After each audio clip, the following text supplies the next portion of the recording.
চলতি বছরের মে মাসে থাইল্যান্ডের ব্যাংককে অনুষ্ঠিত হয়েছিল ফিফা কংগ্রেস। সেখানে দুটি দাবি উত্থাপন করেছিল ফিলিস্তিনি ফুটবল অ্যাসোসিয়েশন। তাদের প্রথম দাবিটি ছিল ইসরায়েলি ফুটবল অ্যাসোসিয়েশনকে নিষিদ্ধ ঘোষণা করা।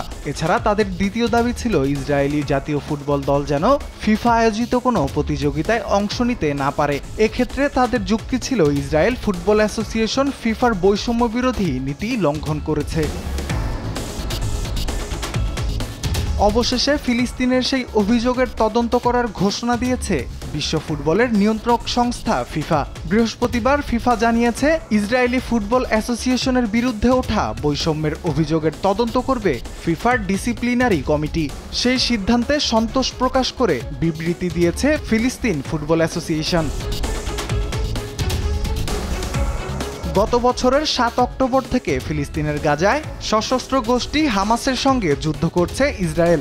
সেই যুদ্ধ শুরুর ৭ মাস পর ইসরায়েল ফুটবল অ্যাসোসিয়েশন ও দেশটির জাতীয় দলকে নিষিদ্ধ করার দাবি তোলে ফিলিস্তিন। অভিযোগ পাওয়ার পর ফিফা প্রাথমিকভাবে একটি স্বাধীন আইনি প্যানেলকে সার্বিক বিষয় পর্যালোচনা ও পরবর্তী প্রক্রিয়া নির্ধারণের দায়িত্ব দেয়। এজন্য ২০ জুলাই পর্যন্ত সময় ধার্য করে দিলেও পরে বাড়ানো হয় সময়সীমা।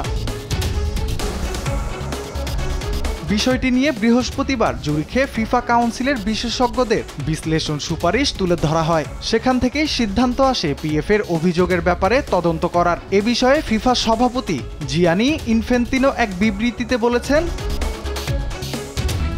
ফিফা কাউন্সিল এই স্পর্শকাতর ব্যাপারটি নিয়ে স্বাধীন বিশেষজ্ঞদের সুপারিশ মেনে কাজ করছে। সেখানে চলমান সহিংসতা দাবি করে সব কিছুর ওপরে আমাদের শান্তি প্রয়োজন। যা যা ঘটছে সেসব নিয়ে আমরা খুব মর্মাহত।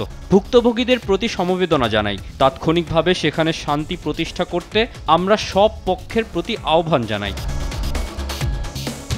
বৃহস্পতিবার ফিফার তদন্তের ঘোষণার প্রক্রিয়ায় পিএফের সভাপতি জিবরিল রাজব বলেছেন, আমাদের জন্য গুরুত্বপূর্ণ হলো ফিফা কাউন্সিল সর্বসম্মতিক্রমে তদন্তের অনুমোদন দিয়েছে। আমরা নিজেদের অবস্থানে অনড় থেকে ব্যাপারটিতে নজর রাখব।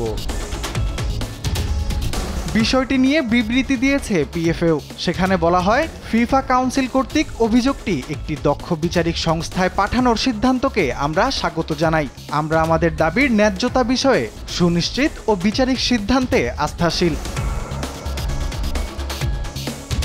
এদিকে জাতিসংঘের বিশেষজ্ঞ দল জানিয়েছে, দখলকৃত পশ্চিম তীরে ইসরায়েলের ৮টি ক্লাবের উপস্থিতি পাওয়া গেছে। তাদের মতে ফিলিস্তিনের অঞ্চলে এটি ইসরায়েলের অবৈধ উপস্থিতি, যা আন্তর্জাতিক আইনের লঙ্ঘন। এমন বৈষম্যমূলক আচরণের বিরুদ্ধে ফিফাকে জিরো টলারেন্স নীতি গ্রহণের পরামর্শ দিয়েছে জাতিসংঘের বিশেষজ্ঞরা। তদন্তের পর ইসরায়েলি ফুটবল অ্যাসোসিয়েশনের বিপক্ষে কী ব্যবস্থা নেয় ফিফা, সেটাই এখন দেখার পালা। রাফিউল ইসলাম রাতুল, স্পোর্টস ডেস্ক, দেশ টিভি।